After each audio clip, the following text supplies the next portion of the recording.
मेरे महबूब वतन तुझ पे अगर चाहो बिस्मिल्लाहिर्रहमानिर्रहीम इय्याका नअबुदु व इय्याका नस्तईन।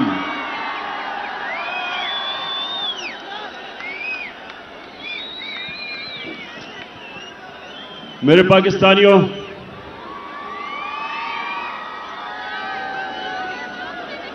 पहले तो मैं आप सबसे माजरत चाहता हूं कि आपको इतनी देर इंतजार करवानी पड़ी। उसकी वजह थी कि मुझे रास्ते से, सड़कों से काफिलों के पैगाम आ रहे थे कि अभी हम सड़कों पे फंसे हुए हैं, तो अपनी तकरीर जल्दी ना करना। तो मैं आपसे इसलिए माजरत चाहता हूं कि अभी भी कई लोग सड़कों के ऊपर फंसे हुए हैं और दूर से आए हैं कई, तो उसके लिए मैं माजरत चाहता हूं कि हमें आपको इंतजार करवानी पड़ी। अच्छा, अब मेरे पाकिस्तानियों, मैं जब लाहौर से निकल रहा था तो मुझे दो चीजें सबने कही कि जी आपकी इस वक्त टांग की वो हालत नहीं है कि आप ट्रैवल कर सकें और मुश्किल है, गाड़ी में घुसना चढ़ना मुश्किल है इस वक्त, और इंशाल्लाह 3 महीने और लगेंगे जब तक ये ठीक नहीं होती। लेकिन दूसरी चीज भी कहते रहे, और उससे भी ज्यादा लोग, कि आपकी जान को खतरा है। और वो लोग, वो 3 लोग, वो 3 मुजरिम जिन्होंने मुझे ये पूरी साजिश करके कत्ल करने की कोशिश की, वो अभी भी बड़े बड़े ओहदों पे बैठे हुए हैं। तो मुझे कहा गया कि वो फिर से वारदात करेंगे, तो आपको घर से नहीं निकलना चाहिए। पहली चीज कि इसमें कोई शक नहीं कि इस टांग के साथ सफर करना बड़ा मुश्किल था, लेकिन मैं इस दूसरी चीज पे खास तौर पे आज अपने नौजवानों को यह बताना चाहता हूं। देखें, मैंने मौत बड़े करीब से देखी। जब मेरी टांग पे गोलियां लगी और मैं गिर रहा था, तो जैसे ही गिर रहा था मेरे इधर से गोलियां निकली ऊपर, सर के ऊपर से। अगर गिरता ना तो वो लग जाती। लेकिन मैं जो अपनी कौम को, अपने नौजवानों को आज पैगाम देना चाहता हूं, देखें, अपने ईमान को मजबूत करें। ला इलाहा इल्लल्लाह का मतलब समझें। कोई नहीं है खुदा अल्लाह के सिवा। और जब आप दावा करते हैं कि मैं अल्लाह तेरे अलावा किसी के सामने नहीं झुकूंगा, तो आप जो अल्लाह ने आपको मेरे नबी सल्लल्लाहु अलैहि वसल्लम के जरिए अपना पैगाम भेजा कुरान में, तो उसमें वाज़े उसने लिखा हुआ है कि जब तक अल्लाह की मर्जी नहीं होगी तुम इस जमीन से नहीं जाओगे, और जब उसका फैसला हो गया तो जितना मर्जी एहतियात करो, डरो, छुपो, भागो, मौत से नहीं बच सकता इंसान। तो जब मैं गिरा तो उसी वक्त मुझे पता था कि अल्लाह ने मुझे बचाया। उस वक्त मुझे पता था कि अल्लाह का यह फैसला था कि मैंने नहीं अभी जाना। उसी वक्त अल्लाह का शुक्र किया मैंने। और यह अल्लाह का शान देखें कि 12 लोगों को गोलियां लगी, कंटेनर के ऊपर 12 लोगों को गोलियां लगी। ये फैसल को भी, मैं बल्कि इसको देख रहा था, इसके मुंह से खून गिर रहा था, गाल से। अहमद चट्टा जो मेरे साथ था, वो मेरे साथ गिरा हुआ था। ऊपर और लोगों को गोलियां लगी, लेकिन अल्लाह की शान देखो कि 12 में से एक भी अल्लाह को प्यारा नहीं हुआ, सब बच गए। एक गार्ड को 6 गोलियां लगी, सब गोलियां ऐसी थी कि वो बच गया। मेरा जो गार्ड जाहिद था, हमारा इमरान इस्माइल जो सिंध के गवर्नर थे, 4 गोलियां उसके कपड़ों में से निकली, बच गया। तो मैं आज सारी कौम को, मैं सिर्फ आपको एक बताना चाहता हूं कि अगर आपने जिंदगी सही माने में जिंदगी गुजारनी है, तो ये जो मौत का खौफ है, इससे अपने आप को आजाद करें। ये जो खौफ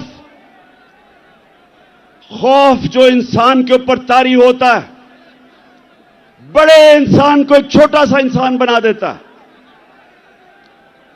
खौफ एक कौम को गुलाम बना देती है। ये जो मरने का डर है, मुसलमानों की तारीख में जो सबसे बड़ा सानिया हुआ,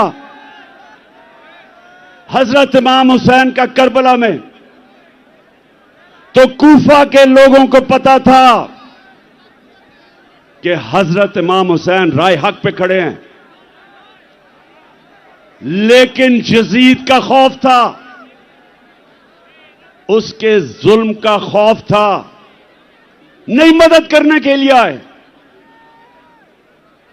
और मुसलमानों की तारीख का सबसे बड़ा ट्रेजेडी सानिया हुआ। और ये जो खौफ है, ये इंसानों को गुलाम बनाता है। जिल्लत का खौफ कि जी मुझे जलील कर देंगे। मुझे पिछले 7 महीने में, बल्कि मेरे 26 साल की सियासत में, कितनी इन्होंने कोशिश की मुझे जलील करने की, हर किस्म की किरदार कुशी की, कोई मौका नहीं छोड़ा कि किसी तरह इमरान खान को हम जलील करें, क्योंकि यह हमें चोर कहता है। और आज आप सब सामने, मेरे सामने इस तादाद में पब्लिक, कितने वजीर आजम आए और गए, किसके लिए कौम निकली ऐसे जो आज आप मेरे लिए निकले हैं? इससे क्या साबित होता है कि इज्जत अल्लाह के हाथ में है, कोई आपको जलील नहीं कर सकता। और खास तौर पे तीसरी चीज जो रिस्क, कितने ताकत में बैठे हुए लोग अपने नीचे जो तनख्वाहदार होते हैं उनसे गलत काम करवाते हैं, और वो गलत काम करते हैं अपनी नौकरियां बचाने के लिए, क्योंकि उनका ईमान नहीं कि अल्लाह के हाथ में रिस्क है। अल्लाह ने ये 3 चीजें इसलिए अपने पास रखी हैं कि वो आपको आजाद करना चाहता था। जो ला इलाहा इल्लल्लाह है, जब तक आपके दिल में इसका मतलब नहीं आएगा, ये आपको आजाद नहीं करेगा। और सिर्फ आजाद इंसान बड़े काम करते हैं, आजाद मुल्क ऊपर परवाज करते हैं। गुलाम सिर्फ अच्छी गुलामी करते हैं, गुलाम की परवाज नहीं होती, सिर्फ आजाद इंसानों की परवाज होती है। मैं इसलिए आया, मुझे मौत की तो फिक्र नहीं थी, फिक्र ये थी जो मेरी टांग का मसला है। ये इसने मुझे मुश्किलें डाली चढ़ने में उतरने में, लेकिन मैं आया इसलिए कि मेरे पाकिस्तानियों, आप आज एक डिफाइनिंग मोमेंट पे खड़े हो। आज आप क्रॉस रोड्स पे खड़े हो, फैसला कुन वक्त पे खड़े हो। आज आपके सामने दो रास्ते हैं। आज मेरी कौम, आपके सामने दो रास्ते हैं। जब नमाज में अल्लाह से हम कहते हैं कि अल्लाह, एक ही चीज मांगते हैं अल्लाह से 5 वक्त की नमाज में कि अल्लाह उनके रास्ते पे लगा जिनको तूने नेमतें बख्शी, उनके रास्ते पे ना लगा जो तबाही के रास्ते पे निकल गए। पाकिस्तानियों, आप भी उधर खड़े हैं। एक तरफ नेमतों का रास्ता है, आपकी अजमत का रास्ता है, दूसरी तरफ आपकी तबाही का रास्ता है, गुलामी का रास्ता है, जिल्लत का रास्ता है। मौलाना रूमी, उसने बड़ी एक ऐसी बात की जो मुझे कभी नहीं भूली। उसने कहा कि जब अल्लाह ने तुम्हें पर दिए उड़ने के लिए, क्यों चूंटियों की तरह जमीन पर रेंग रहे हो? पाकिस्तानियों, अल्लाह ने हमें पर दिए।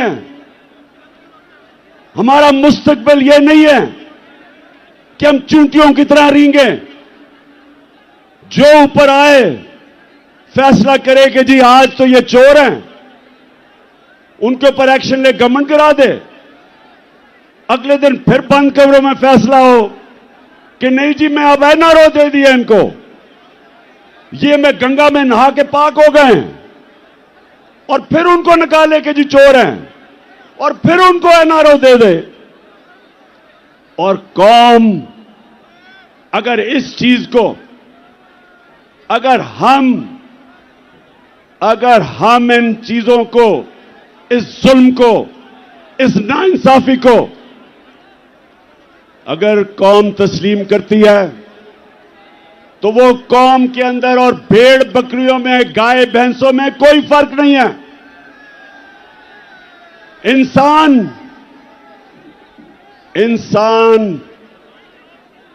इंसाफ मांगता है। इंसानी माशरे में और जानवरों के माशरे में फर्क ही एक है। इंसानों के माशरे में इंसाफ होता है, जानवरों के माशरे में ताकतवर की हुक्मरानी होती है। पाकिस्तान अगर एक अजीम मुल्क नहीं बना तो उसकी एक वजह है कि हमारे मुल्क में कभी भी कानून की हुक्मरानी नहीं आई, ताकत की हुक्मरानी, जंगल का कानून रहा है। और ये याद रखें, कभी कोई माशरा तरक्की नहीं कर सकता जिस माशरे के अंदर इंसाफ नहीं होता। मेरे नबी सल्लल्लाहु अलैहि वसल्लम ने मदीना की रियासत में, और याद रखें अल्लाह का हुक्म है कि मेरे हबीब की सुन्नत पे, उसकी शरीयत पे, उसके रास्ते पे चलो। क्यों अल्लाह ने हमें हुक्म दिया है? हमारी बेहतरी के लिए। जब इल्लामा इकबाल, जब उसने पाकिस्तान का तस्वर किया, तो इल्लामा इकबाल ने सोचा था कि हम एक माशरा खड़ा करेंगे मदीना के रियासत के असूलों के ऊपर। और इल्लामा इकबाल ने बताया कि जब भी मुसलमान माशरा खड़ा होता है, वो वापस उन असूलों पर जाता है, और जब तबाह होता है तो उन असूलों से पीछे हट जाता है। तो पाकिस्तानियों, जब उन्होंने मदीना की रियासत बनाई तो पहली चीज अदल और इंसाफ, कानून की हुक्मरानी, उसके ऊपर उस माशरे की बुनियाद रखी। मेरी बेटी भी अगर जुर्म करेगी तो सजा मिलेगी। उन्होंने फरमाया कोई कानून से ऊपर नहीं। और फिर बताया कि तुम्हारे से पहले बड़ी कौमें तबाह हुई। जो ताकतवर जब चोरी करता था, जुर्म करता था, उसको माशरा नहीं पकड़ता था, सिर्फ कमजोर को पकड़ता था। तो आज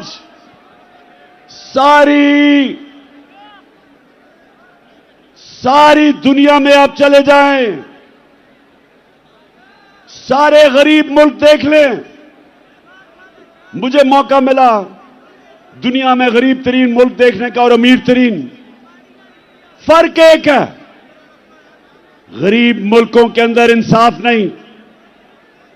वहां भी इस तरह के बड़े बड़े डाकू, जरदारी और शरीफ की तरह पैसा चोरी करके बाहर लेके जाते हैं और उनको निजाम नहीं पकड़ सकता।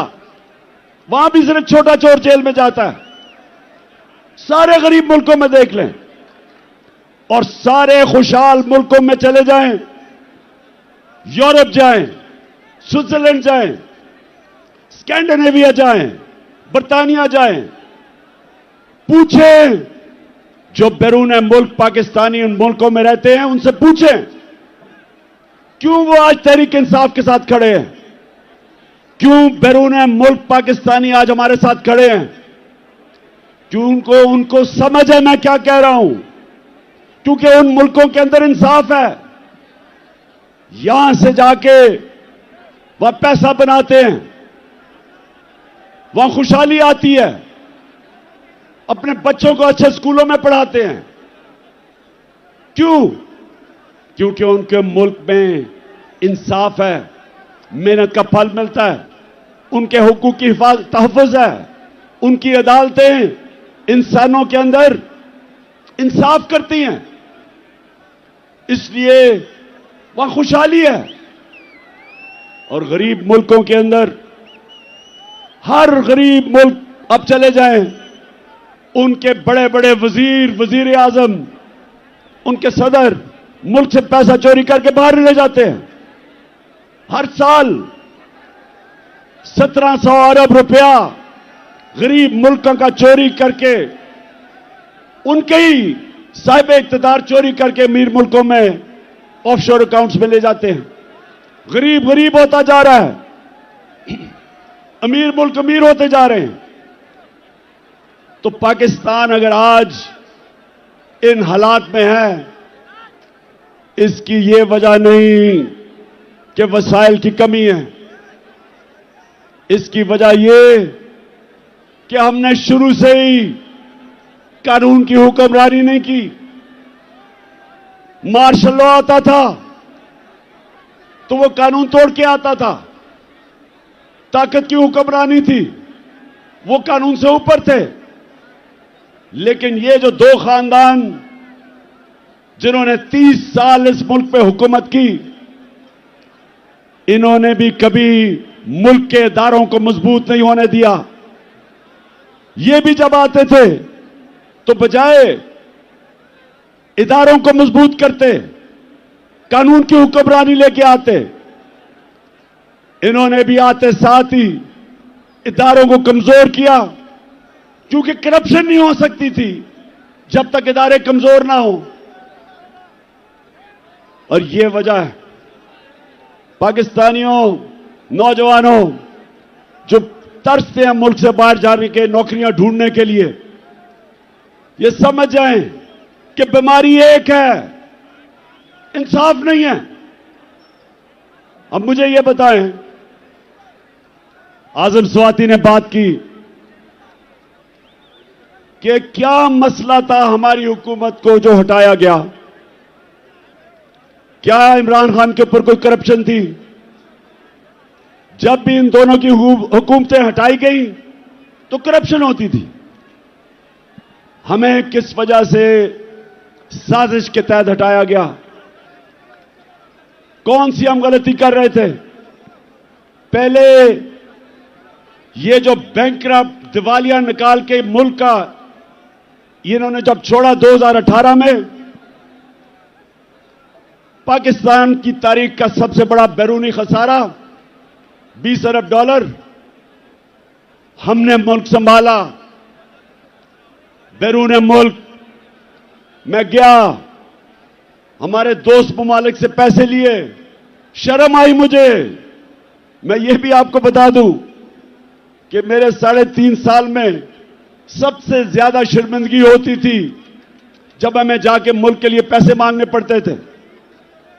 शौकत खानम के लिए मैं 30 साल से पैसे इकट्ठे कर रहा हूं, नवल यूनिवर्सिटी के लिए, लेकिन मुझे शर्म नहीं आती थी क्योंकि मैं अपने लोगों से पैसे इकट्ठे कर रहा हूं अपने मुल्क की यूनिवर्सिटी या अस्पताल के लिए, लेकिन किसी और से अपने मुल्क के लिए पैसे मांगना यह मेरे लिए सबसे ज्यादा बायस शर्म थी। और इसलिए कि इन चोरों ने 4 गुना ज्यादा कर्जा चढ़ाया 10 सालों में, हम 8 से और 18 के बीच में। तो पहले हमने मुल्क संभाला, फिर कोरोना आ गया, दुनिया में तबाही मचाई उसने। एक सदी में एक इस तरह का बुरान आता है। हमने जिस तरह कोरोना को संभाला, मदद तो अल्लाह की थी, लेकिन जो हमने फैसले किए, हमने फैसला किया हम शट डाउन नहीं करेंगे। मेरे से सबने तनकीद की, ये सारी ऑपोजिशन तब जब थी, सबने कहा कि मुल्क को बंद कर दो नहीं तो फैल जाएगी।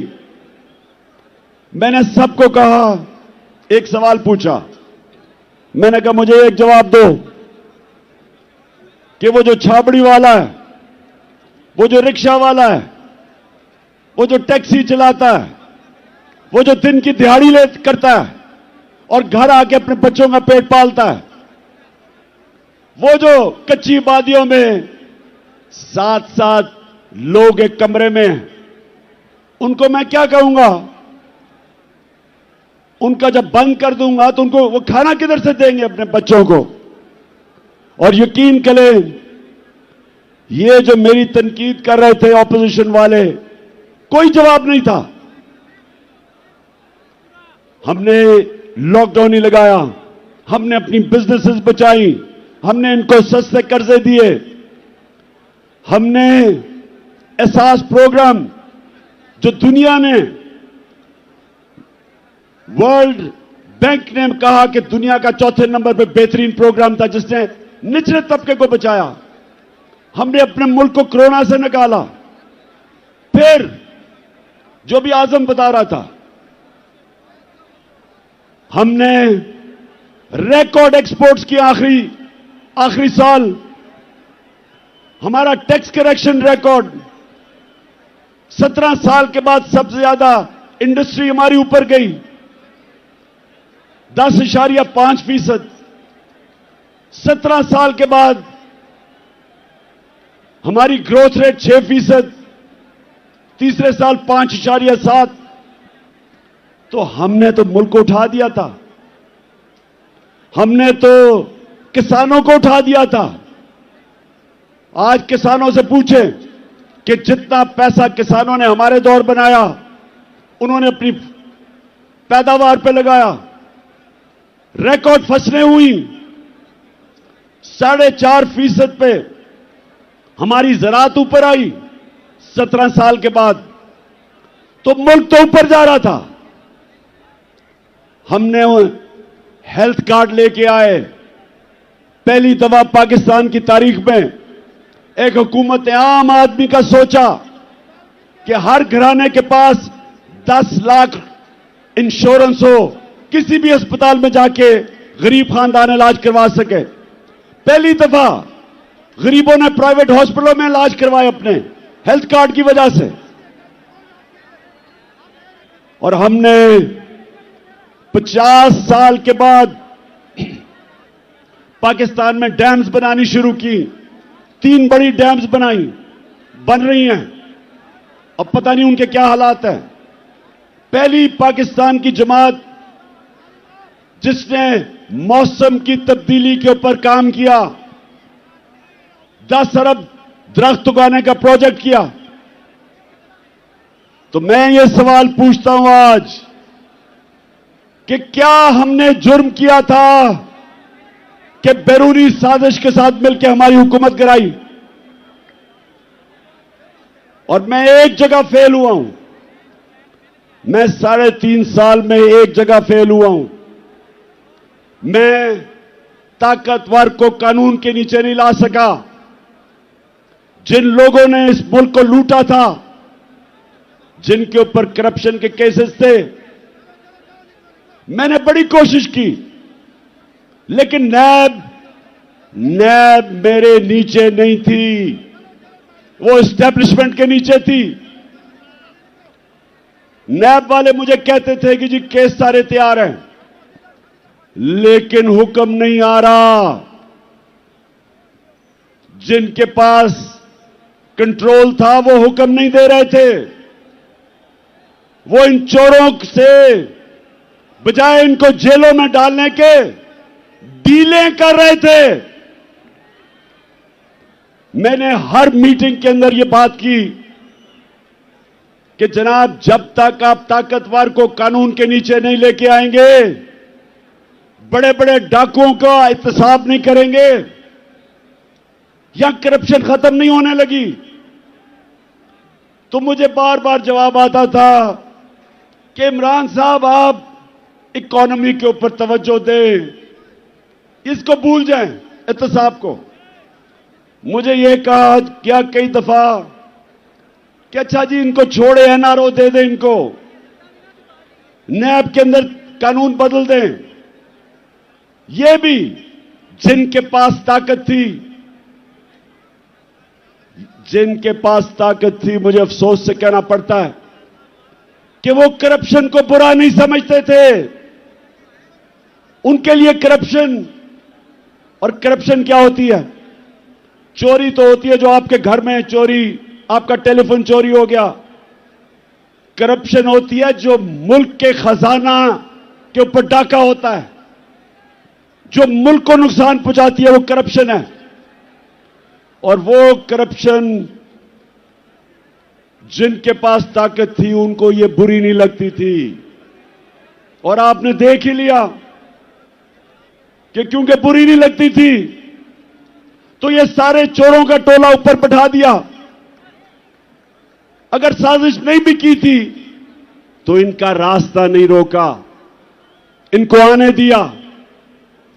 वो लोग जो बाहर भागे हुए थे, जिनके ऊपर अरबों अरबों रुपए के करप्शन के केसेस थे, बारी बारी इन सबको एनआरओ दिया गया। पहला एनआरओ जनरल मुशर्रफ ने दिया। 4 गुना हमारा कर्जा बढ़ा उस एनआरओ की वजह से।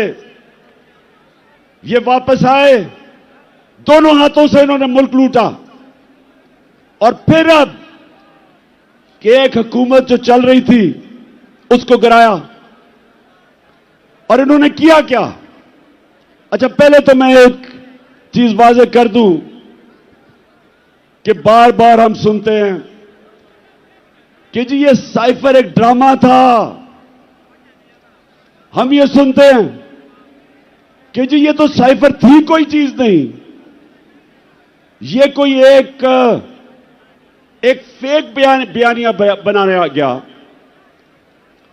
मैं आज जो भी ये सारे कह रहे हैं, और ये सब वो कह रहे हैं जो साजिश का हिस्सा थे, मैं इनसे पूछता हूं कि क्या नेशनल सिक्योरिटी काउंसिल के अंदर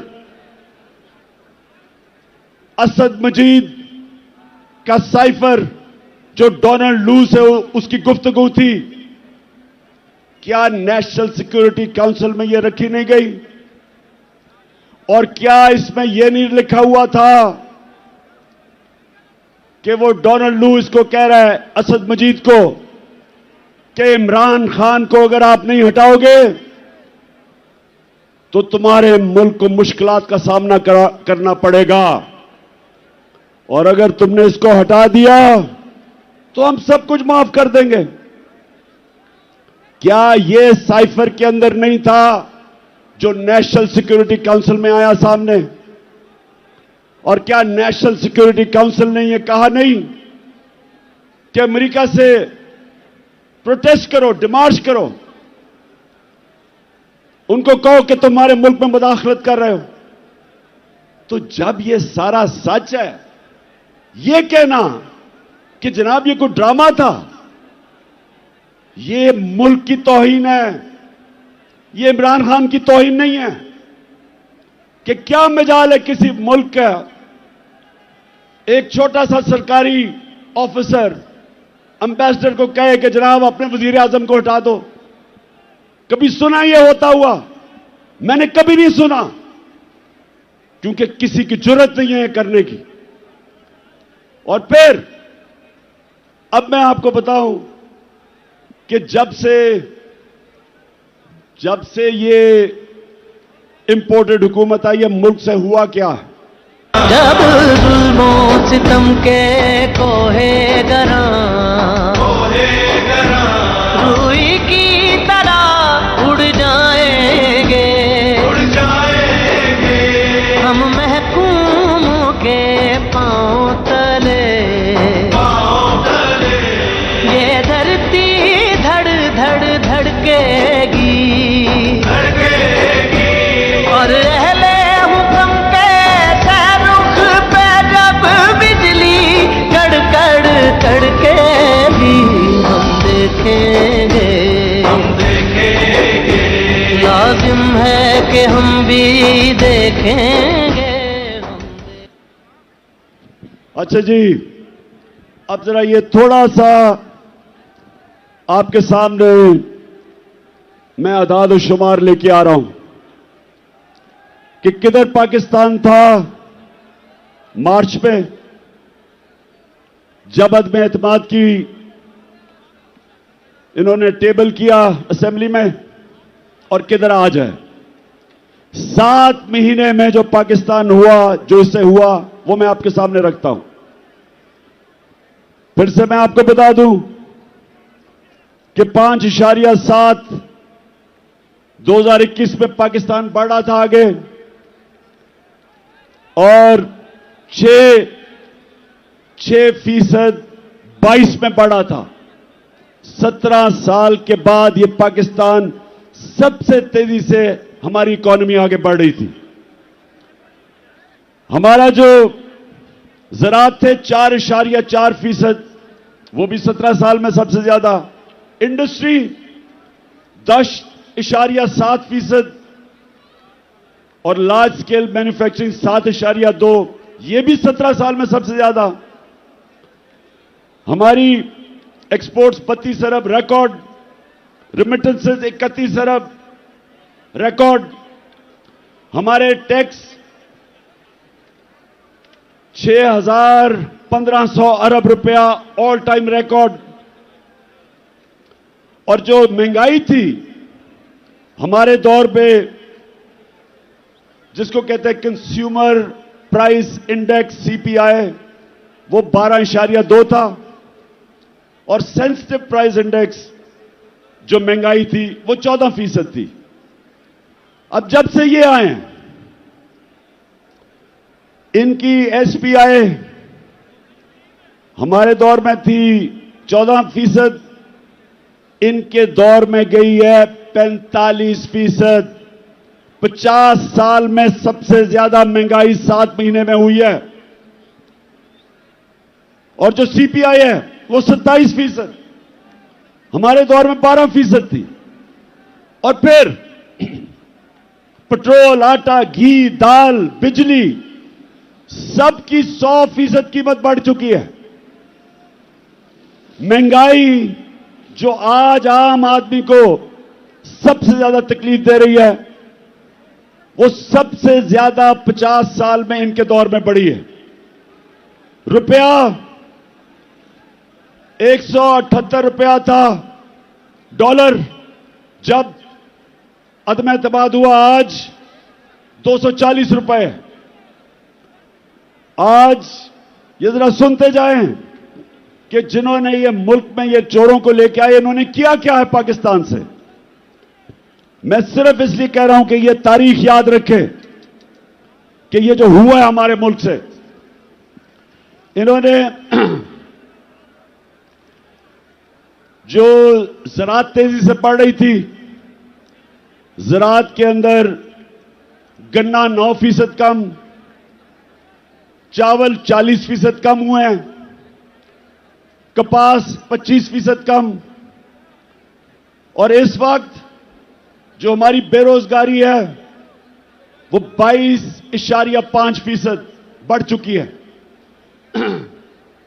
फिर जो सबसे खौफनाक चीज कि आज जो बाहर की दुनिया है उसके मुताबिक पाकिस्तान अपने कर्जे क्या वापस कर सकता है, उसकी रिस्क क्या है, आज 100% से ज्यादा बढ़ गई है। जब हम गए थे तो 5% थी। तो आज बैरूनी दुनिया ने, मार्केट्स ने पाकिस्तान के ऊपर अदम एतमाद किया। 88% पाकिस्तान के जो इन्वेस्टर हैं वो समझते हैं कि हुकूमत के ऊपर उनको कोई एतमाद नहीं। तो मैं फिर से पूछता हूं कि माइशत नीचे, हमारी जमहूरियत ऑपोजिशन ही खत्म हो गई। जो हमारा लोटा था वो ऑपोजिशन लीडर बन गया, वो नून के टिकट पे लड़ेगा तो असेंबली भी खत्म। हमारे मुल्क के अंदर जो इदारे हैं, FIA के ऊपर इन्होंने अपना आदमी बिठा के सारे केसेस माफ करवा लिए और उनके ऊपर जुल्म किया, जो कि जिन्होंने इन्वेस्टिगेशन की थी। तो अब कब FIA खड़ी होगी किसी ताकतवर के सामने? नैब में अपना आदमी बिठाया, अपने केसेस माफ। इदारे जो मुल्क की बुनियाद होते हैं वो कमजोर। सबसे ज्यादा जुल्म किया मुल्क की अखलाकियात पे और रूल ऑफ लॉ पे कि इन्होंने आते साथ ही अपने सारे केसेस माफ करवाने शुरू कर दिए। तो मुल्क में क्या पैगाम दिया कि जो जेलों में लोग भरे हुए हैं उनकी सिर्फ जुर्म यह है कि वो गरीब हैं। ताकतवर सारे बड़े बड़े डाकू बचते जा रहे हैं। मुझे यह बताएं कि उस मुल्क का अब क्या मुस्तकबिल होगा। मैंने जो आज आपको सबको यहां बुलाया, मेरा मकसद आपको यह समझाना है कि हम दो रास्ते पे खड़े हो गए हैं। हम अगर अब चुप करके इस जुल्म और नाइंसाफी को तस्लीम करेंगे, आगे तबाही है। क्योंकि मेरे नबी सल्लल्लाहु अलैहि वसल्लम ने पहले कह दिया था कि जब ताकतवर को एक मुल्क का निजाम, इंसाफ का निजाम नहीं पकड़ता और सिर्फ कमजोरों को पकड़ता, तबाह हो जाता है वो मुल्क। तो तबाही के सामने ये देखें कि रूल ऑफ लॉ तो आज खत्म हो गया ना पाकिस्तान में, और फिर जो अखलाकियात का कत्ल हुआ, अमर बिल मारूफ, हुक्म है अल्लाह का कि अच्छाई के साथ खड़े और बुराई के खिलाफ, तो आज अमर बिल मारूफ तो इन्होंने खत्म कर दिया, बुरों को ऊपर आके बैठा दिया। तो मैंने आपके सामने सिर्फ ये चीजें इसलिए रखी कि आपको सबको अंदाजा हो कि एक हुकूमत जो चल रही थी, जिधर उम्मीद थी लोगों को, नौजवानों को, उस हुकूमत को हटा के इन चोरों के टोलों को ऊपर बैठा दिया। और उसके बाद इन्होंने क्या किया? इन्होंने हमारे ऊपर जिस तरह का जुल्म किया, 25 मई को हमारे सारे इंसानी हकूक, फंडामेंटल राइट्स, उसकी खिलाफ वर्जी की। लोगों के घरों में घुस घुस के ना औरतें देखी, ना बच्चे देखे, ना चादर, ना चार दीवारी, घुस के लोगों के घरों पे उठाया, मारा, धमकियां दी, कई जेल में 11 साल के बच्चे को पकड़ के जेल में ले गए। और मैं अभी मिला मेजर साहब से, मेजर साजिद बुखारी को भी मुझे वो और उनका बेटा मिलने आया। कहता हमारे घर में 3 बजे एकदम बाहर से दरवाजा तोड़ने की कोशिश हुई और कहता अंदर आने हमें धमकियां दी और अंदर कहते दरवाजा खोलो। उसने कहा मैंने उनको कहा है कि पहले वारंट दिखाओ, कौन हो तुम? उसके बीवी बच्चे थे, उसको क्या पता कि 3 बजे कौन आदमी आ रहा है? उसे क्या पता वो कौन था? और उसने अपने सेल्फ डिफेंस में जब फायर किया तो कहता इन्होंने मुझे और मेरे बेटे पे जो पुलिस में तशद्दुद किया, वो बेटा जिसका कसूर ही नहीं था, कहता मैंने तस्लीम किया कि मैंने गोली मारी है। उसके बावजूद 5 महीने मेरे बेटे को इन्होंने जेल में जो तशद्दुद किया, उससे जो जुल्म किया, वो कहता बेटा मुझे कहता मैं हमेशा के लिए बदल गया हूं। हमारी 70 साला पीटीआई की खातून उसको रात के 3 बजे उठा के जेल में ले गए। मैं सवाल पूछता हूं, जिनकी जिम्मेदारी है हमारे फंडामेंटल राइट्स की हिफाजत करना, सोए हुए थे, किसी ने कुछ नहीं किया। उसके बाद जो मजीद और जुल्म हुआ, जब एक खास आदमी इस्लामाबाद आया जिसको मैं डर्टी हैरी कहता हूं, उसने जो जुल्म शुरू किया, उसके दौर में जो जुल्म हुआ, सहाफियों को धमकियां, उनको मार रहे हैं, एयाज अमीर जैसे दानश्वर को, समी इब्राहिम, इमरान रियाज, मुल्क से बाहर चला गया साबिर शाकर, मोहित पीरजादा, और फिर जो अरशद शरीफ से किया, ये कभी पाकिस्तान में हमने ऐसा नहीं देखा। जुल्म किया, डराया धमकाया। कसूर उनका क्या था कि वो इमरान खान का मौकफ मीडिया के ऊपर लेके आ रहे थे। खौफ फैलाया गया कि और कोई ना कुछ करे, बाकी लोग डरे। मीडिया हाउसेस बंद किए, उनको धमकियां दी, सोशल मीडिया के बच्चों को पकड़ा, उनको घर से उठा के ले जाते थे, मार फेंटा लगा के घर वापस ले आए। नदीम गुजरांवाला से मुझे नौजवान मिला, कहता मुझे घर से उठा के ले गए, मुझे नंगा किया, तशद्दुद किया और कहा कि अगर तुमने आगे से कोई भी इमरान खान के लिए तुमने कोई सोशल मीडिया पे लिखा तो तुम्हें मिसिंग पर्सन कर देंगे। और फिर जो इन्होंने शहबाज गिल को पकड़ के मारा, नंगा किया, तशद्दुद किया, आजम स्वाति ने खुद अपनी दास्तान बताई जो उन्होंने उससे किया। और अरशद शरीफ का कि सबको पता है कि अरशद शरीफ क्यों मुल्क छोड़ के गया था, कौन धमकियां दे रहा था, और फिर उसे कत्ल करवाया, शहीद किया उसे। और मैं अपनी तो बात नहीं करता, मुझे वो मुजम्मिल लड़का याद है जो उस शूटर के पीछे गया था 3 बच्चों के साथ, वो वजीराबाद के जलसे में आया था, उसको जिस तरह कत्ल किया, उसको उस शूटर ने नहीं गोली मारी। मैं अब सबके सामने मौजम शहीद, उसको उसने गोली नहीं मारी। अब जो तफ्तीश हो रही है, उसको गोली और तरफ से आई, और वो जो उसको गोली मार रहे थे वो असल में वो शूटर के लिए थी। 3 बंदूक वाले थे वहां,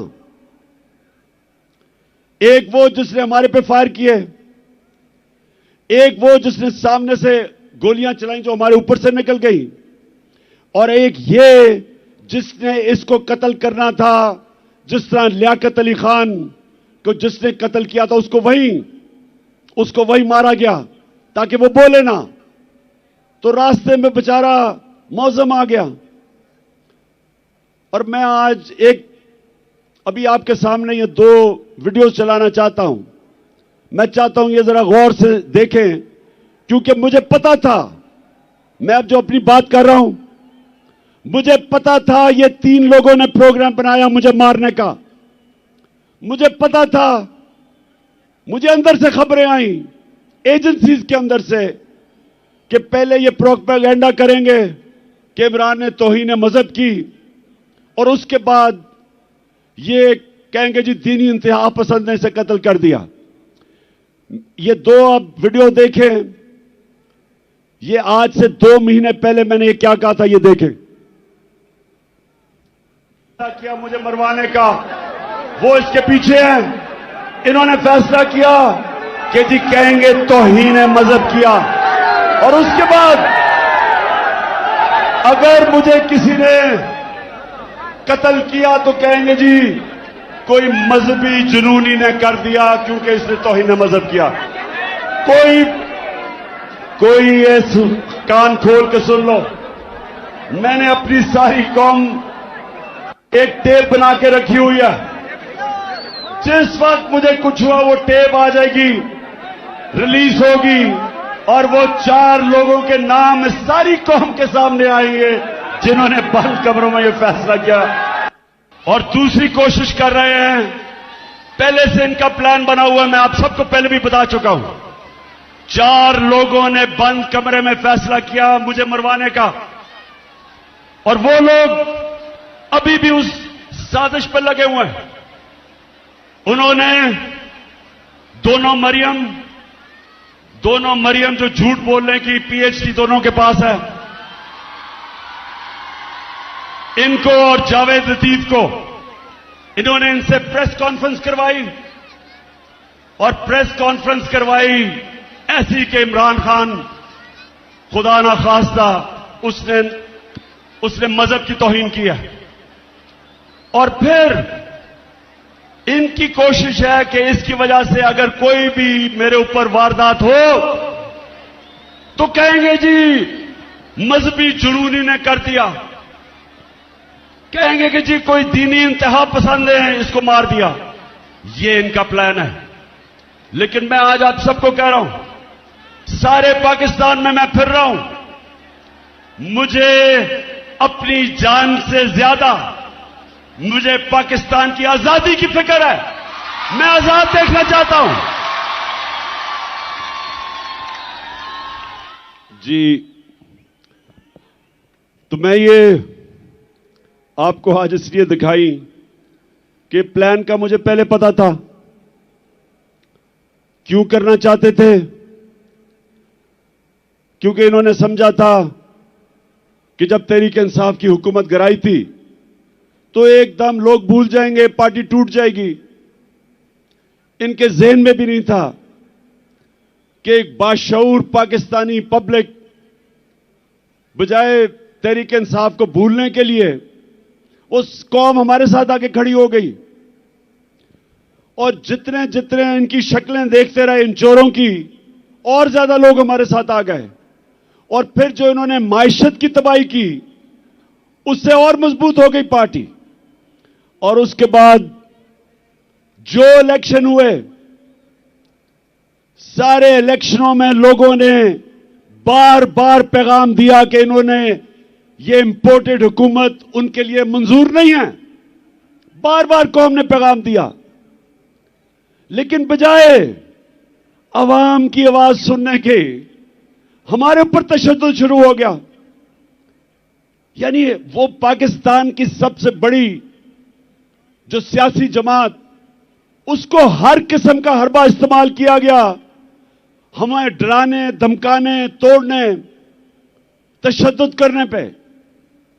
मैं आपको बताऊं, 50 साल से पाकिस्तान कौम मुझे जानती है। 50 साल से मुझे जानती है पाकिस्तानी कौम।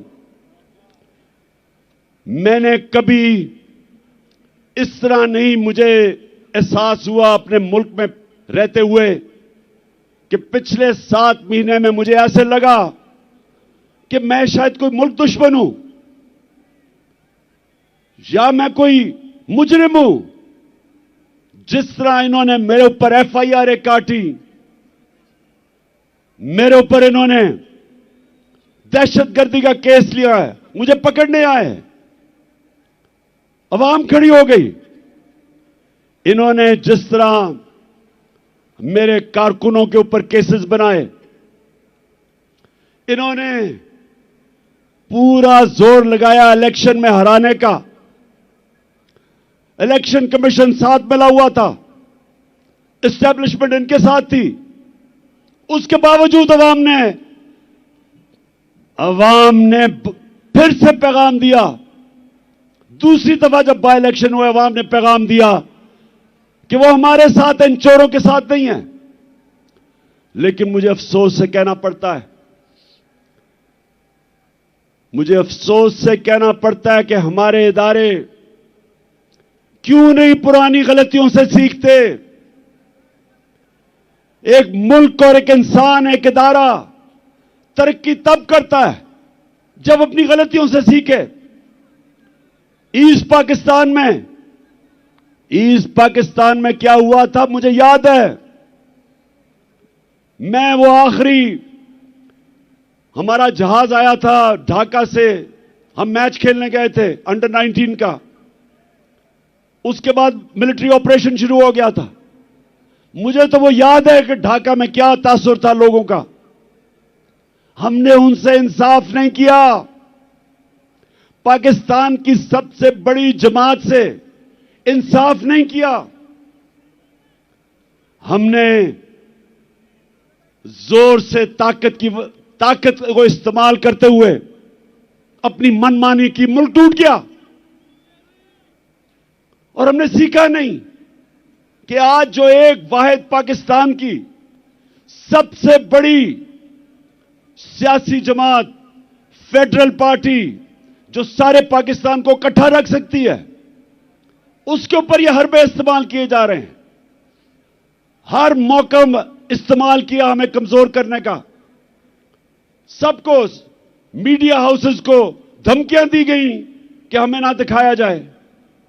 ये जलसे के ऊपर जितनी हमें मुश्किलात पड़ी, कभी हमें हमारी अपनी पुलिस ना सुने। पंजाब में हमारी हुकूमत है, पुलिस बेबस हुई है, हमारे साथ ताउन ना करे, कभी सुना है? मैंने जब अपनी एफआईआर कटवाने की कोशिश की, मुझे तो पता था वो 3 कौन है, मुझे तो पहले पता था। पंजाब में हमारी हुकूमत होते हुए मुल्क का एक्स प्राइम मिनिस्टर,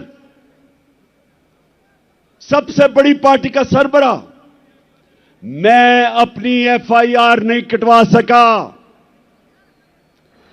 पुलिस वाला कहता जी मुझे हटा के किसी और को बिठा दे, मैं नहीं साइन कर सकता। इतना खौफ है, इतना ताकतवर का खौफ है यहां।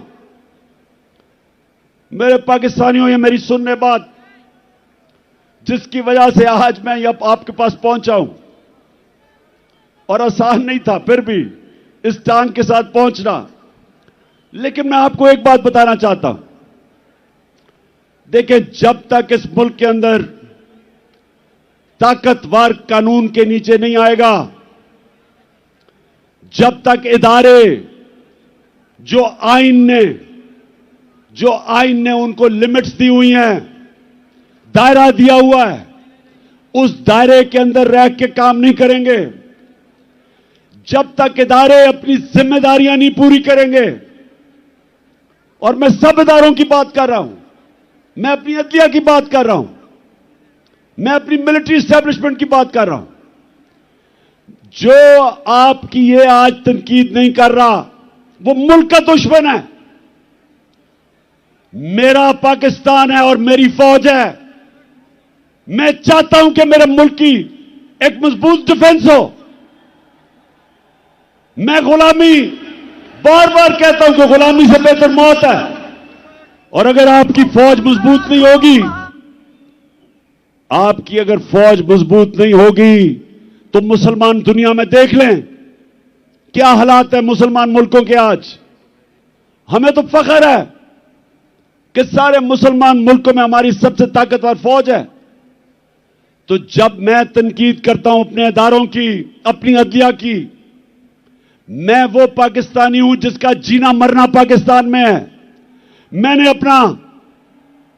वो नहीं हूं जो अपने कारोबार और हुकूमत का सीजन लगाने के लिए पाकिस्तान आ जाते हैं, यहां पैसा पूसा लूट के फिर बाहर भाग जाते हैं। सारा टब्बर बाहर बैठा हुआ है, अरबों अरबों रुपए की प्रॉपर्टीज में बैठा हुआ है। जब इनको मुश्किलें पड़ियां बाहर भाग जाते हैं। यह गैर मुल्की कब्जा ग्रुप है, यह सियासतदान नहीं है। मेरा जीना मरना इस मुल्क में है। मैं वो पाकिस्तानी हूं जो 20 साल बाहर रहा, क्रिकेट खेलने की वजह से बाहर अपना वक्त गुजारा। मेरा एक दफा कभी नहीं सोचा कि मेरा कोई घर है पाकिस्तान के अलावा। कभी मैंने तस्वीर नहीं किया था कि मैं कोई और पासपोर्ट ले लूं, क्योंकि मुझे हमेशा पता था कि यह मुल्क है जिधर मैं खुददारी से पढ़ सकता हूं। और मैं ये चाहता हूं कि यह मुल्क हकीकी तौर पे आजाद हो, ताकि अपने ये मुकाम पे पहुंचे। मैं अपने आखिरी खून के तप्पे कतरे तक इस मुल्क के लिए लड़ूंगा। पहुंचा फिर से तू अड़ जा, फिर से तू डट जा, फिर से वो बल्ला घुमा।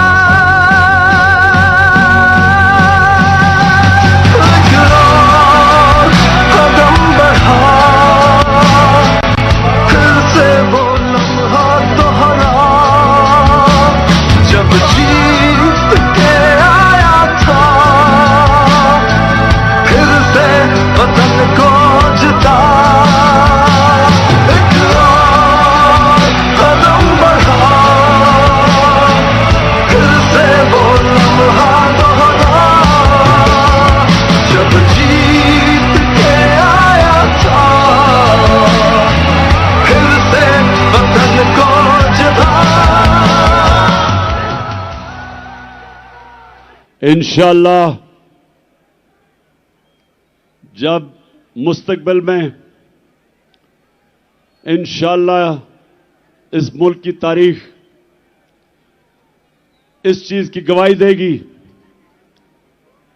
कि इमरान खान अपने मुल्क के लिए आखिरी गेंद तक लड़ता रहा, आखिरी गेंद तक, आखिरी वक्त तक अपने मुल्क के लिए खड़ा रहा था। और मैं ये भी कहना चाहता हूं कि वो लोग,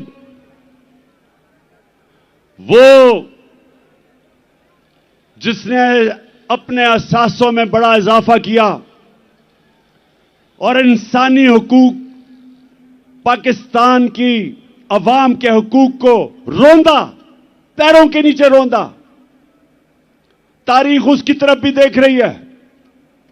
तारीख लिख रही है कि उसने मुल्क से क्या किया, क्या उसने इस मुल्क का फायदा कराया, नुकसान कराया, यह सारा तारीख लिख रही है। और मेरे पाकिस्तानियों, मैं फिर से आपको आखिर में अपनी बात अभी खत्म करने लगा हूं कि करना क्या आगे।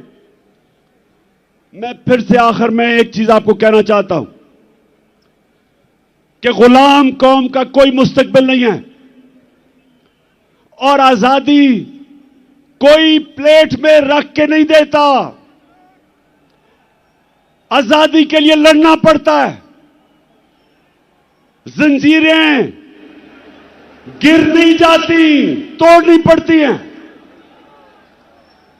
आजादी कोई देता नहीं, छीननी पड़ती है। मैं अपनी कौम को आज कहता हूं कि आजाद आप कब होंगे? जब एक आम आदमी देहात में उसको ये थाना कचहरी पटवारी इस मुसीबतों से वो निकले, जिस मुल्क के जब इंसाफ होगा तो थाना कचहरी पटवारी की सियासत खत्म हो जाएगी। जब इंसाफ होगा तो कब्जा ग्रुप खत्म हो जाएंगे। क्यों नहीं यूरोप में कब्जा ग्रुप, क्यों नहीं बर्तानिया में कब्जा ग्रुप, क्यों नहीं अमेरिका में? क्योंकि वहां कानून है। कानून कमजोर की हिफाजत करता है। यहां कमजोर को तो छोड़ो, मुल्क का जो वजीर आजम रह चुका वो एफआईआर नहीं कटवा सका, तो बेचारे आम आदमी की क्या हैसियत है जो आजम पार्टी से हुआ है? मुल्क का सेनेटर 74 साल का आदमी, और क्या उसका जुर्म था कि जी उसने एक ट्वीट कर दी। पता नहीं कौन इस मुल्क का फिरौन था कि जुर्रत हुई कि जी ट्वीट कर दी, उसको नंगा करके तशद्दुद किया। किसी मुहज़्ज़ब माशरे में मेरे पाकिस्तानियों ये नहीं होता, क्योंकि हुकूक होते हैं, इंसाफ होता है। हजरत उमर के दौर में एक शहजादा मुसलमान होता है, खाना काबा का तवाफ हो रहा होता है, एक गुलाम का पैर शहजादे के कपड़े पे आ जाता है। शहजादा जोर से मारता है उस गुलाम को कि तुम्हारी जुर्रत। वो गुलाम चला जाता है हजरत उमर के पास। हजरत उमर उस शहजादे को बुलाते हैं, कहते तुमने इसको मारा था? शहजादा कहता हां जी। हजरत उमर गुलाम को कहते हैं वापस इसको लगाओ एक मुंह पे, क्योंकि सबकी इज्जत एक बराबर है।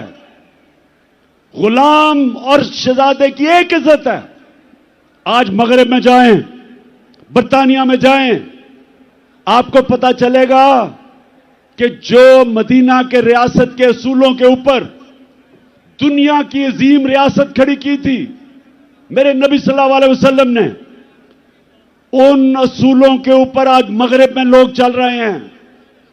उधर है इंसाफ, और इंसाफ की वजह से खुशहाली है, और इंसाफ की वजह से आजाद हैं लोग। हर आदमी को पता है कि मेरे पर कोई जुल्म नहीं कर सकता। आप सिंध चले जाएं, जो सिंध के अंदर बेचारे गरीबों पे, हारियों पे, कमजोरों पे जो जुल्म है, मैंने दुनिया में नहीं कहीं देखा। ये जो जरदारी माफिया, झूठे केसेस, गुंडे, मार पड़वाओ, जमीनों पे कब्जे करो, बेचारे लोग बेबस हैं। और हमारे मुल्क में हर तबका जब कमजोर ताकतवर के सामने खड़ा होता है बेबस है। इसलिए मेरी हकीकी आजादी की तहरीक चलती जाएगी जब तक हम अपने लोगों को आजाद नहीं करते। ये चलती जाएगी। और अब मैं आता हूं कि आज जो मैंने आप सबको बुलाया, हम ये जा रहे थे, एक तो हमारी आजादी, हकीकी आजादी की तहरीक चलती रहेगी। आज मैंने आप सबको यहां बुलाया था, ये जो मार्च हम करके आ रहे थे, हमने इस इंपोर्टेड हुकूमत को कहना था कि इलेक्शन करवाओ। एक पुरअमन एहतजाज आइन और कानून में रहते हुए हमने इनसे इलेक्शन मांगने थे, क्योंकि सारी कौम चाहती है इलेक्शन। गैलप की सर्वे आई है कि 75% पाकिस्तानी इलेक्शन चाहते हैं। और जिस तरह हमारी मायशत तेजी से गिर रही है, सिवाय इलेक्शन करवा के एक स्टेबल गवर्नमेंट आए, जब तक सियासी इस्तेकाम नहीं आएगा, तो माशी इस्तेकाम तो आने ही नहीं लगा। तो इसलिए हम यहां आए थे कि इस हुकूमत पर प्रेशर डालें और इदारों पे प्रेशर डालें कि वो अपना रोल अदा करें कि इस वक्त जिधर पाकिस्तान खड़ा है, इलेक्शन के अलावा तो कोई रास्ता ही नहीं है। और इनको भी पता है, ये जो चोरों का टोला ऊपर बैठा है, इनको पता है कि इलेक्शन के अलावा ये अब मुल्क मजीद दलदल में फंसता जा रहा है। लेकिन मसला कुछ और है। वो जो लंदन में बैठा हुआ, जो वहां से बैठ के फैसले करता है, एक मुजरिम, वो डरा हुआ है। वो डरा हुआ इसलिए कि उसे पता है जब इलेक्शन होगा तो उन्होंने पिट जाना है। तो वो इलेक्शन से भागा हुआ है और उसको कोई फर्क नहीं पड़ता कि अगर पाकिस्तान का दिवालिया निकल जाए, क्योंकि उसके अरबों डॉलर बाहर पड़े हैं। ना ही आसिफ जरदारी को फर्क पड़ता है, इसके अरबों डॉलर बाहर पड़े हुए हैं, तो इनको तो कोई फर्क नहीं पड़ता। यहां मसला आएगा, ये बाहर भाग जाएंगे। मसला मेरी कौम का है। इस वक्त हमारी कौम दलदल में फंस रही है। मैंने आपको आदाद और शुमार दे दिए। माशियत तेजी से नीचे जा रही है, फैक्ट्रियां बंद हो रही हैं, बेरोजगारी बढ़ रही है, 50 साल में सबसे ज्यादा महंगाई है, किसान पिटा हुआ है, डीजल की कीमत, बिजली की कीमत, खादों की कीमत, वो किसान गुजारा ही नहीं कर सकता, उसकी पैदावार गिर रही है, कर्जे बढ़ते जा रहे हैं, रेमिटेंसेस गिर रही हैं, बाहर से जो पाकिस्तानी पैसे भेजते हैं वो कम हो रहे हैं, एक्सपोर्ट्स गिर रही हैं। और जब इंडस्ट्री बंद हो रही है तो सवाल यह है कि इनके पास रोड मैप क्या है? कोई रोड मैप नहीं है। मैं आज यहां इसलिए इनके ऊपर प्रेशर डालने आया था, इनको यह बताने के लिए कि आपके पास कोई रास्ता नहीं है सिवाय इलेक्शंस का। और मैं ये सारे पाकिस्तान के जो फैसला, बड़े बड़े ताकतवर फैसला करने वाले इदारे हैं, उनको भी बता रहा हूं कि ये तो मुल्क डूब रहा है। ये मुल्क अगर डिफॉल्ट की तरफ चला गया तो हमारे पास तो वो हालात हो जाएंगे कि जब आपकी इकोनॉमिक सिक्योरिटी गिरती है तो मुल्क की नेशनल सिक्योरिटी नीचे चली जाती है। इकोनॉमिक सिक्योरिटी जब सोवियत यूनियन की गिरी तो मुल्क टूट गया, सोवियत यूनियन टूट गया। तो हम तो आज उधर जा रहे हैं। तो मैं ये अपनी इलेक्शन या पॉलिटिक्स के लिए नहीं आया। इलेक्शन तो इंशाल्लाह जब 9 महीने के बाद भी होंगे, जीतना तो हमने है। ये तो आप कभी जीत ही नहीं सकते। जीतना तो हमने है, लेकिन मुल्क की जरूरत आज इलेक्शन करवाना है, इसको बचाने के लिए। मैं आज फैसला किया था कि मैं अपनी कौम को क्या कहूंगा। क्या हम सीधा इस्लामाबाद कभी भी जो अवाम का समुंदर है, लोग तो अभी भी सड़कों के ऊपर फंसे हुए हैं। एक हमने फैसला करना है इस्लामाबाद जाना, तो मैं आपको यकीन दिलाता हूं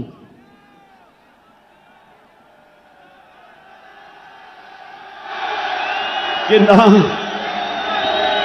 ये बर्दाश्त कर सकते हैं।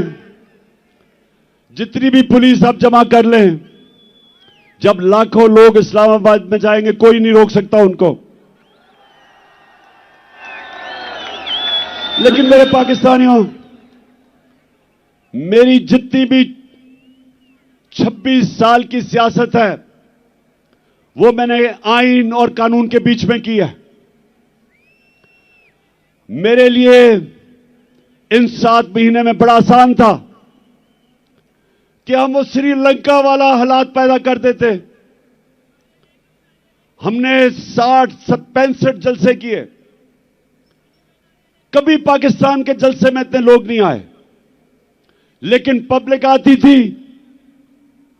और पुरअमन तरीके से ये बताते हुए कि हम इन चोरों को कबूल नहीं करेंगे, फिर पुरअमन तरीके से वापस चली जाती थी। मेरी पूरी कोशिश रही कि मैं किसी किस्म का इंतशार अपने मुल्क में ना पैदा करूं, क्योंकि वैसे ही माशी हालात बुरे हैं। अगर यहां तोड़ फोड़ शुरू हो गई, सबके हाथ से गेम निकल जाएगी। 25 मई को जब इन्होंने हमारे ऊपर तशद्दुद किया और जब 26 की सुबह मैं इस्लामाबाद पहुंचा, तो मुझे पता था कि अगले दिन इंतशार होगा। मैंने सिर्फ इसलिए अपनी मार्च कैंसिल की कि मुझे पता था कि अगर हम इस्लामाबाद धरने देने का फैसला कर लें तो अगले दिन तबाही होनी थी, खून होना था। इसलिए मैंने वो मार्च कैंसिल की। आज मैं इसलिए फैसला कर रहा हूं कि वहां नहीं जाना, क्योंकि मुझे पता है तबाही मचेगी, नुकसान मेरे मुल्क को होगा। लेकिन जो मैंने फैसला किया अब ये कि हमने अब इस निजाम का हिस्सा नहीं रहना। मैं अपनी सारी चीफ मिनिस्टर्स, अपनी पार्लियामेंट्री पार्टी से अब मिलूंगा और हमने फैसला किया है कि हम सारी असेंबलियों से निकलने लगे हैं।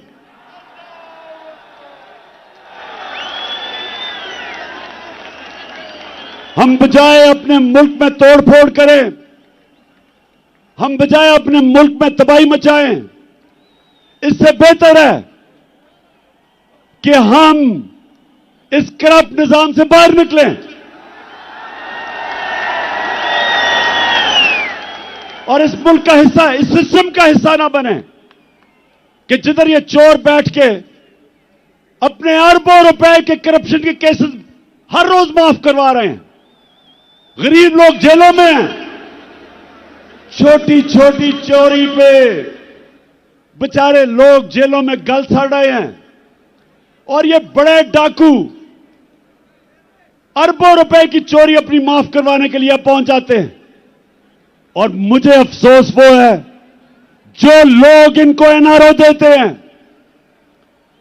मैं उन लोगों से भी पूछता हूं कि क्या आपको खौफ खुदा नहीं है कि एक मुल्क पे इतना बड़ा जुल्म कर रहे हैं? क्या आपको खौफ नहीं है कि आपने एक दिन अपने मालिक को जवाब देना है? आप कैसे रातों को सोते हैं कि एक एक बड़ा डाकू, उसके केस माफ हो रहे हैं अरबों रुपए के? आप कैसे रातों को सोते हैं कि बेरोजगारी और महंगाई में गरीब आदमी चोरी करता है और वो जेल में गल सड़ रहा है? इसलिए मैंने अपनी चीफ मिनिस्टर से भी बात की है। मैं अब अपनी सारी पार्लियामेंट्री पार्टी से मीटिंग शुरू कर रहा हूं और इंशाअल्लाह आने वाले दिनों में हम अनाउंस करेंगे जिस दिन हम सारी असेंबलियों से बाहर निकल रहे हैं।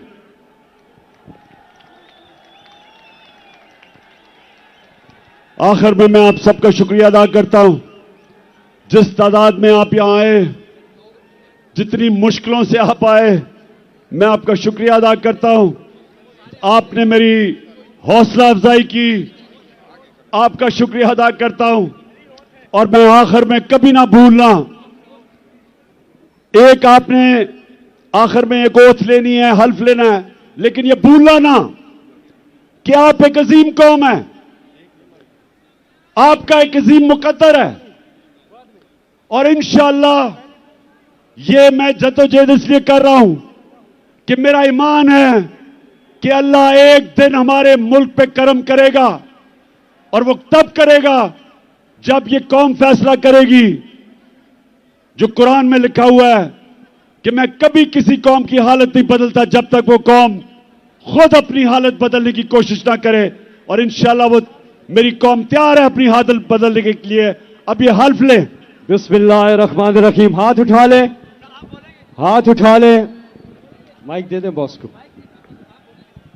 हाथ उठा के इमरान खान साहब के साथ हम हल्फ उठाएंगे। मैं यहां से पढ़ूंगा, आपने रिपीट करना है। बिस्मिल्लाहिर्रहमानिर्रहीम। बिस्मिल्लाहिर्रहमानिर्रहीम। हम हल्फ उठाते हैं, हम हल्फ उठाते हैं कि हम पाकिस्तान के आइन की हमेशा पासदारी करेंगे, हमेशा पासदारी करेंगे। हम हकीकी आजादी के इस जिहाद में इमरान खान के साथ इंशाल्लाह मेरे साथ आखिर तक जदोजहद करेंगे कि हम कभी भी अल्लाह के सिवा किसी के सामने नहीं झुकेंगे। और हम हर किस्म की कुर्बानी के लिए तैयार रहेंगे। अल्लाह हम सबका हामी और नासिर हो। आमीन। पाकिस्तान